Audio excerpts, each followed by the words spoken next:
der ersten Dämmerzeit. Es wird wohl mit jedem so gehen wie mir. Von unserem allerersten Lebensjahr wissen wir nichts mehr. Wir haben wohl noch so ein allgemeines Gefühl, dass es uns gut gegangen ist, dass wir warm und weich gelegen sind und dass ein freundliches Gesicht über uns gewacht hat. Aber in unseren kleinen Köpfen ist alles noch dunkel. Und erst wenn wir 3 Jahre alt sind, fängt es an, da drinnen zu dämmern. Ab und zu grabt sich ein Bild, wie uns einen besonderen Eindruck macht in unserer Erinnerung, dass es sich hell wie von einem dunklen Hintergrund abhebt. Es kommt alles mehr dazu, bis über einmal alles Licht wird. So stehen aus dieser ersten Dämmerzeit ein paar Bilder klar und deutlich vor meinen Augen. Ich sehe eine lange, schmale Stube mit einem Fenster an der schmalen Seite. Neben dem Fenster steht eine Kommode und drüber hängt ein Spiegel. Marie macht.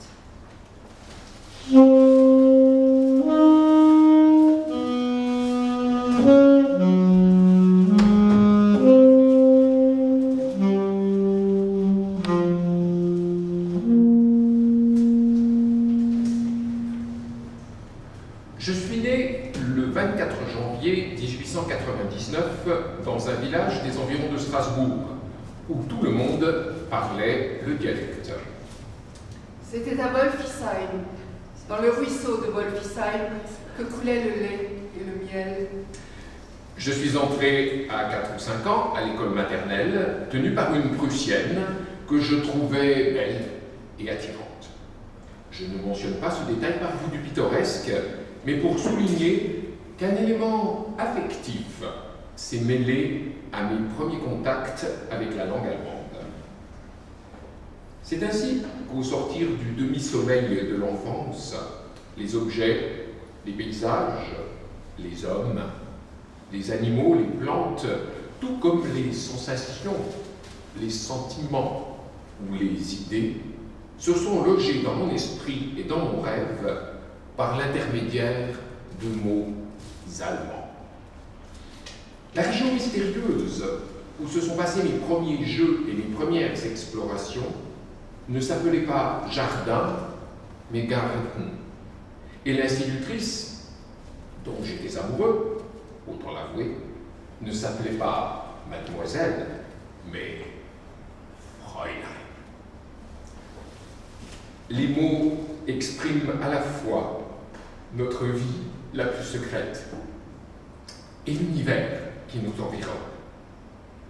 Des hommes sont venus avant nous, leur ont donné un contenu dont il nous est impossible de nous défaire. Maxime Alexandre.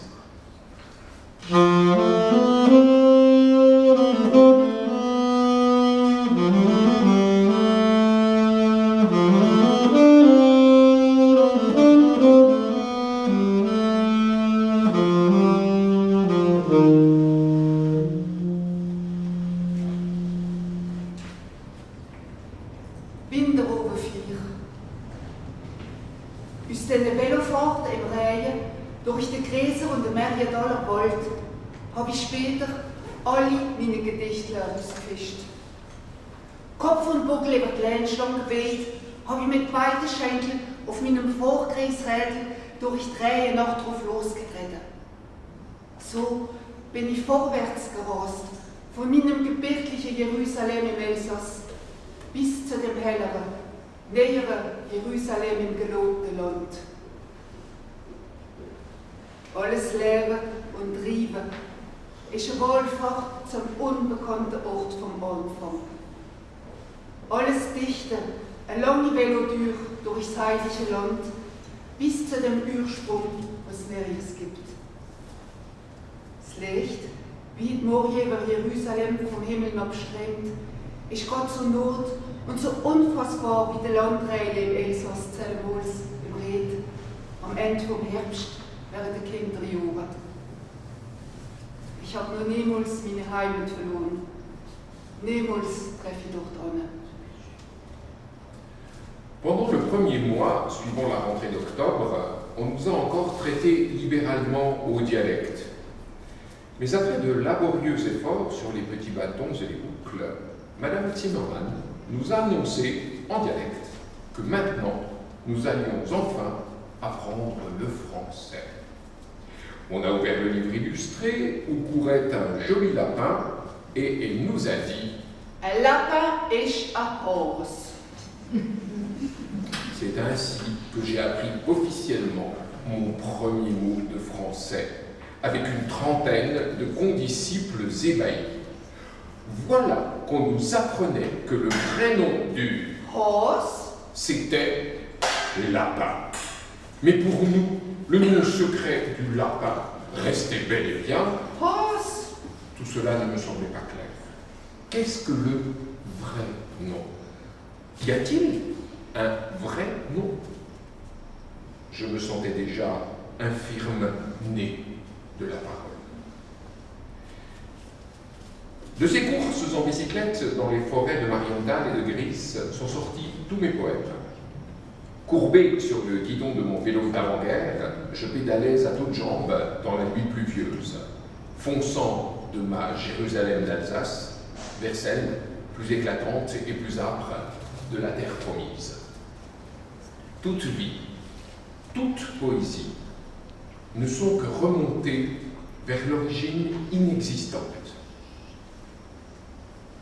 La berce de l'aube sur Jérusalem aujourd'hui est aussi proche, aussi insaisissable que la pluie de campagne, jadis en Alsace. Jamais je n'ai quitté ma patrie. Jamais je n'y parviendrai. Claude Vigée.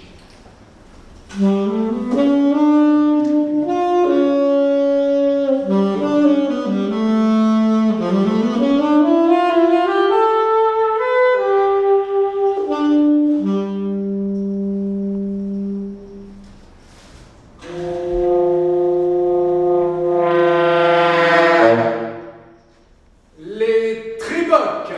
C'est comme ça que s'appelaient les premiers Germains arrivés chez nous quelques décennies avant la naissance du Christ. Jules César les bat militairement, mais Les Tribocs.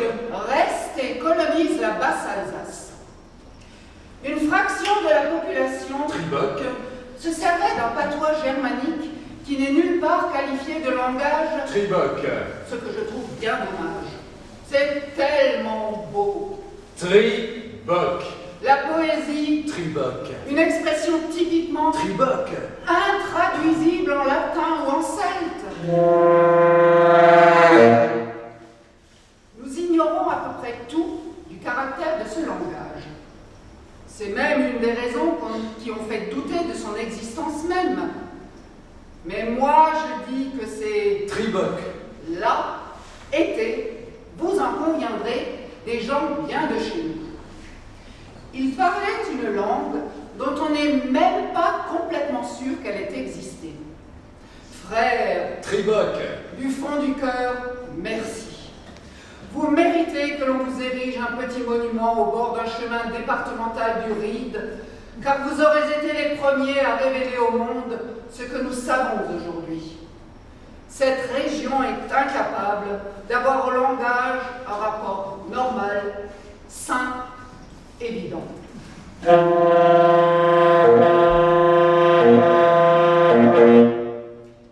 Personne n'a évidemment au langage un rapport normal. Les monolingues, qui s'identifient à une histoire culturelle clairement délimitée, peuvent en avoir l'illusion. Mais il est interdit de se nourrir d'illusions aussi naïves en Alsace, où tout renvoie depuis des siècles à une situation linguistique problématique par définition.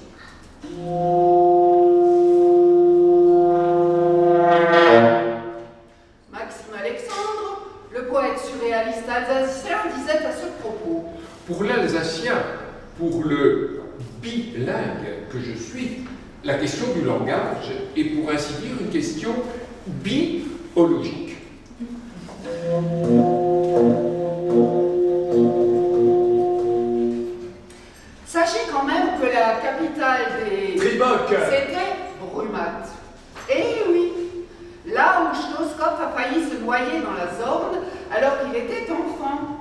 qui aurait privé l'Alsace de son Molière.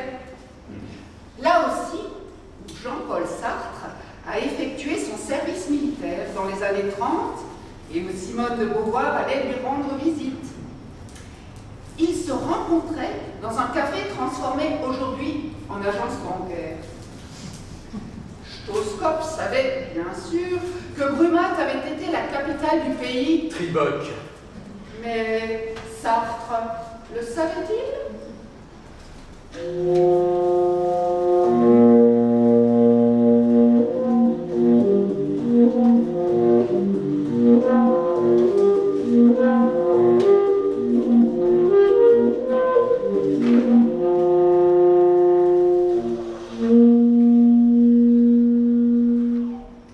C'était un texte de Pierre Kretz. Wie weit ist noch bis zum Ring, Professor?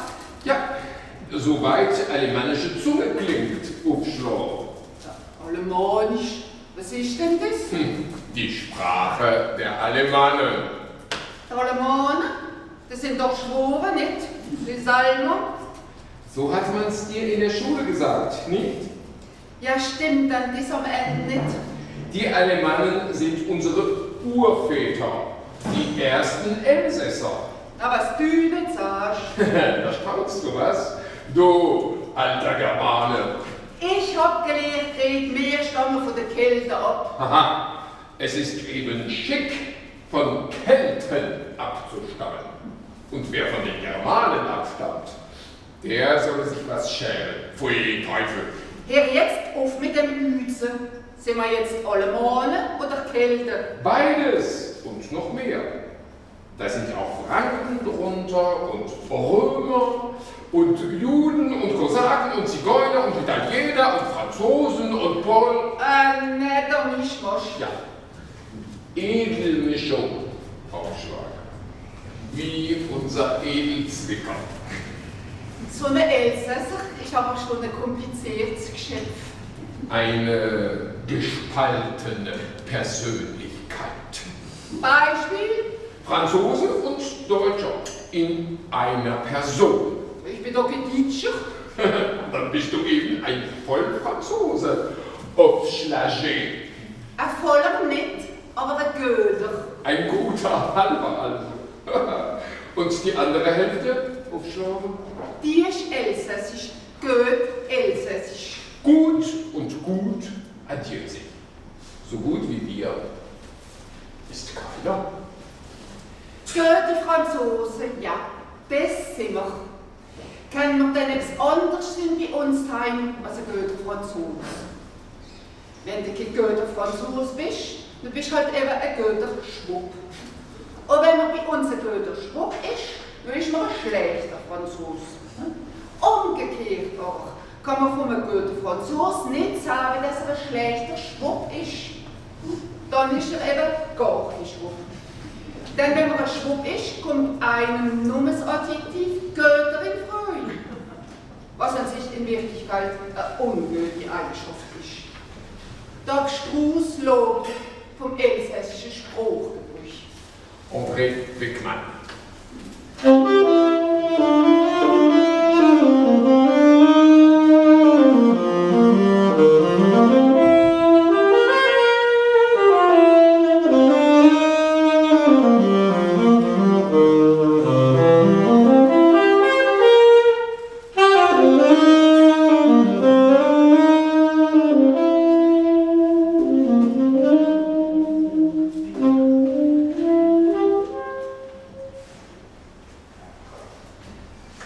Sur le littoral méditerranéen, dans un petit port où j'écrivais mon roman, je fus rejoint par l'angle de feu et le pompier, ainsi surnommé parce qu'il tenait un seau d'eau tout prêt à éteindre le feu que l'autre mettait au coude. Ah, te voilà, pauvre animal bilingue. Après avoir envoyé ta démission à l'Académie allemande, vas-tu entrer à l'Académie française? On ne sait jamais. Les Alsaciens, ça change d'humeur comme une misérable. Et ça ne doute rien. Tu as la mine renfrognée des jours de fête. Avoue-le, ton bouquin que tu remâches, c'est-il français? Peut-être bien, mais on l'engagement. Oh là là! Voilà le bilingue mental qui pique dans le vice. Il fait l'amour français en allemand. Pas très propre. Fini l'entente franco-allemande? Console-toi, ils le payeront les beaux gras. En attendant, il y a un dada à vendre. La gentille petite entente franco-allemande. La mignonne paix européenne. Tu as toujours été d'un naturel pervers. Reste l'ordinaire qui fait les gros ventres et les grandes œuvres. Pas mal intéressant peut-être, mais ça ne procrée pas, ou à peine. Ne pousse pas l'impudence jusqu'à renier Botan et ta patrie spirituelle. Quoi que te chante cette mère nourrice d'Aphrodite, la patrie spirituelle, continue tranquillement à prêter ton oreille aux grands sapins et chênes séculaires qui la nuit hurlent au massacre et à la fin du monde. Il paraît que l'un ne va pas sans l'autre. Tu es enrôlé là-dedans, et tu le resteras. Suffit de te regarder. Un latin, toi, sauf révérence, un boche en exil. Au moins, nom de Botan, tiens-toi droit. Tout de même, notre ami, son père, alsacien, s'est battu pour la France. Sa mère était française. Elle n'a jamais compris un mot d'allemand. Je ne t'apprends rien de nouveau. Malheureux pompier, tu ne t'aperçois donc pas que tu dévains une guerre? Si le gosse a mal tourné, c'est la faute à sa maman. Pourquoi ne s'est-elle pas abstenue de mettre un futur poète au monde? Et sous les baïonnettes prussiennes, qui hélas n'étaient pas d'acier seulement. Pourquoi n'a-t-elle pas eu le courage de se séparer de lui et de lui faire passer les mots? Jamais, jamais elle ne se serait séparée de moi sans y être contrainte par la force. Elle avait perdu 3 enfants en bas âge. Le dernier venu, elle voulait le garder. Une Romaine n'eût pas hésité. Et la faute commise, quand elle voit son fils attiré, hanté par la magie des mots, pourquoi n'améliore-t-elle pas l'ordinaire du peuple? Hélas, elle ne se rend même pas compte qu'il perd pied dans la langue maternelle. Les années passent. L'aliment spirituel, le grand train de la civilisation. Il s'en nourrit là où on lui offre à manger, à l'école, dans les classiques allemands. La langue de Goethe devient pour lui une maîtresse exotique, charmante et difficile, enivrante dans son consentement. Il l'aime, en jouit, en sublime conquérant. Quelle aventure! Comment résister? Je ne trouve pas ça vrai du tout. Oui, peut-être. Si le malheureux adepte des Allemands n'aimait pas tellement sa maman, française intégrale, farouche, mais cet amour aussi, c'est de la fièvre. De santé délicate, pris entre 2 courants d'air, il contracte une maladie qui empoisonnera sa vie. Il s'en félicitera, l'imbécile. Comme toute la gente d'artiste, il savoure sa fièvre. Bref, sa mère ne l'a pas couvé assez longtemps. Et le voilà grandissant dans la tour de Babel, compartiment franco-allemand alsacien. Contraint de traduire, dans un tête-à-tête embarrassé, les gentils petits vers allemands adressés à sa mère en un français qui, bien entendu, a du plomb dans la lune.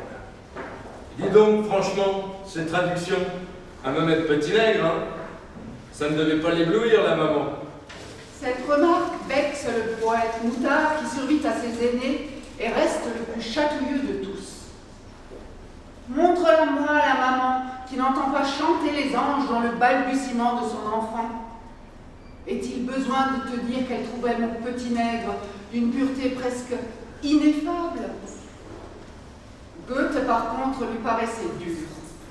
J'avais beau lui en lire en me faisant tout nid et toute langueur, naturellement, elle ne jugeait que du son. Mais pour mon oreille à moi, ils étaient inouïs, sublimes, incroyables, les vers de Goethe, Mörike, Heine, Eichendorff, Gottfried Keller, Novalis. Et puis, je n'avais qu'à me baisser pour y découvrir des merveilles. Est-ce que la fraîcheur de ce premier amour se renouvelle jamais? C'était comme si je puisais de l'or dans le sable d'une source à l'orangerie de Strasbourg. N'est-ce pas beau, maman? M'écriai-je. Elle me répondait par un mot fameux. Oui, mon petit, peut-être. Pour les chevaux. Pas étonnant que plus tard, elle ait pris ta carrière d'écrivain pour une plaisanterie. Une bonne blague des collégiens qui, toutefois, semblait réussir en pays barbare. N'a-t-elle pas toujours su que tu étais entré à l'académie par surprise, dont tu avais probablement confondu avec un autre? Assez défiante à l'égard des voisins, elle n'a jamais admis que ces gens t'aient reçu à leur table sans arrière-pensée. Assurément, il voulait te rouler, en tout cas, enlever à ta maman. Toi, pauvre type, en t'éloignant d'elle de plus en plus, tu te persuadais du contraire. Quant à elle, la plus affectueuse, la plus fidèle des mères, elle était fière de son fils, non pas à cause de qualités que les autres prétendaient découvrir en lui, mais en raison de vertus qu'elle était seule à connaître. Peut-être est-ce l'unique manière de sauvegarder votre intimité. Chut! Voilà les gendarmes de Lioul qui passent. S'ils te voient gesticuler et parler haut avec un accent qui n'a rien de corse, ils vont te prendre pour un bolchéviste authentique. L'angle de feu, malgré lui, baissa la voix. Écoute-moi bien, mon Orphée indébochable. Il vaudrait mieux que tu ne saches pas le français du tout. Un étranger condamné à l'apprendre de toutes pièces aura 10 fois plus de chances de s'en servir allègrement qu'un type comme toi, qui a déserté sa langue maternelle, en gardant dans tous les recoins de son âme, avec la rumeur d'une musique lointaine, la nostalgie d'un véritable bien-être, d'un naturel sans effort ni fatigue. Il ne suffit pas de changer d'habitude, il faudrait renaître. Admirons la prévoyance maternelle. Il s'appelle René.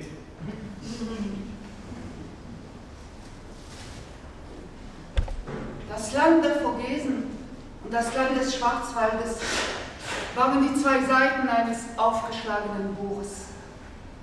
Ich sah deutlich vor mir, wie der Rhein sie nicht trennte, sondern vereinte, indem er sie mit seinem festen Fals zusammenhielt. Die eine der beiden Seiten wies nach Osten, die andere nach Westen. Auf jeder stand der Anfang eines verschiedenen und doch verwandten Liedes. Von Süden kam der Strom und ging nach Norden, und er sammelte in sich die Wasser aus dem Osten und die Wasser aus dem Westen, um sie als einziges Ganzes ins Meer zu tragen. René Schickele.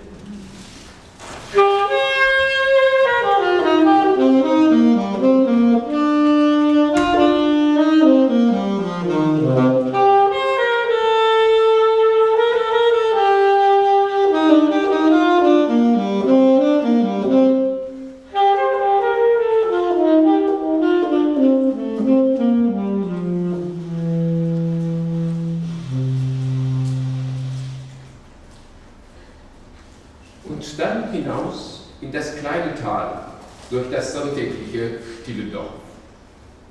Längst sind die Narben verheilt, die der Krieg geschlagen.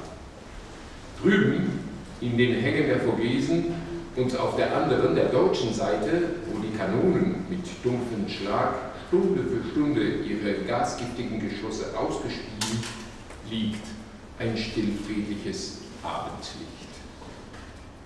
Sorglos kann man auf der Straße gehen, die vor 14 Jahren noch in unterirdische, mit Stroh überdeckte Tunnels verwandelt war. Der Weg führt langsam zur kleinen Kirche, denn obwohl ich nicht wagte, ihn darum zu bitten, der große Musiker hatte unseren heimlichen Wunsch geahnt, ihn auf seine neuen, nach seinen eigenen Angaben gefertigten Orgel wieder einmal spielen zu hören. Diese kleine Kirche von Günsbach, die er jetzt aufschließt, ist eine besondere unter den 100.000 Kirchen, die auf europäischer Erde stehen. Nicht, dass sie eigentlich schön wäre oder im kunsthistorischen Sinn bedeutsam.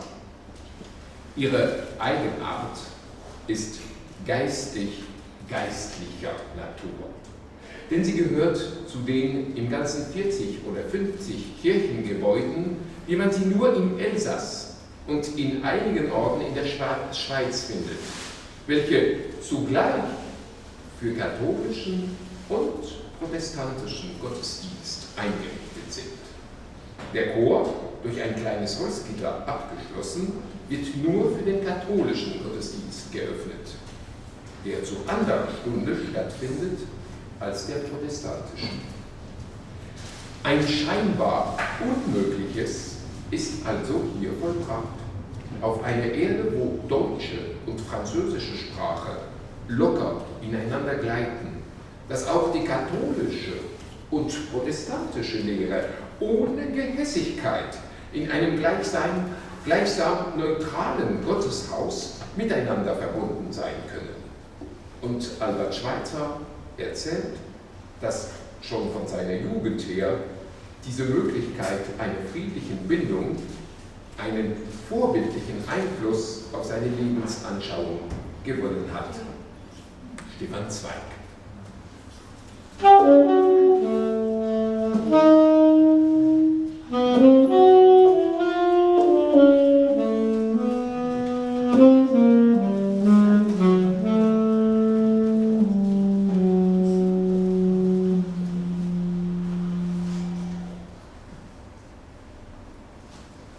Gräber im Elsass. Manch Grab ist jetzt im grünen Feld. Der Reihe geht, der Schnee geht drauf. Wie ist der jung gewesen, wie dort lebt? Jetzt ist der Friede da. Es ist eine grüne Göhle gewesen, ein kurzer, harter Todeskampf. Die arme Götter junger Bö. Jetzt ist der Friede da. Die Elsassboden. Oh, wie ist in dir so manch Soldatengrab, verloren und vergessen Grab. Jetzt ist der Friede da. Que de tombes sur les prés verts. La pluie, la neige tombent sur elle. Il était jeune, celui qui dort là-bas. Et voici, la paix est revenue. Il y eut une balle grise, une courte, une rude agonie, mon pauvre petit cœur. Et voici, la paix est revenue. Que de tombes en toi, ma terre, que de tombes de soldats abandonnés, oubliés. Et voici, la paix est revenue. Nathan Katz, traduit par Gérard Pister.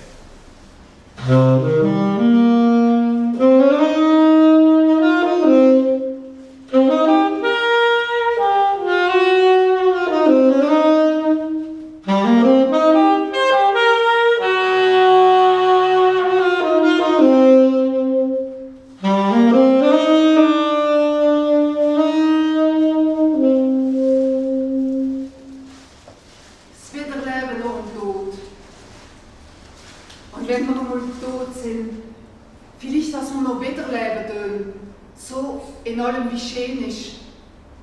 Vielleicht, dass wir da sind, im Leben wie im jungen Korntritt, in den Millionen und Millionen von kleinen Pflänzchen, wie Stupfen im Wiederfeld.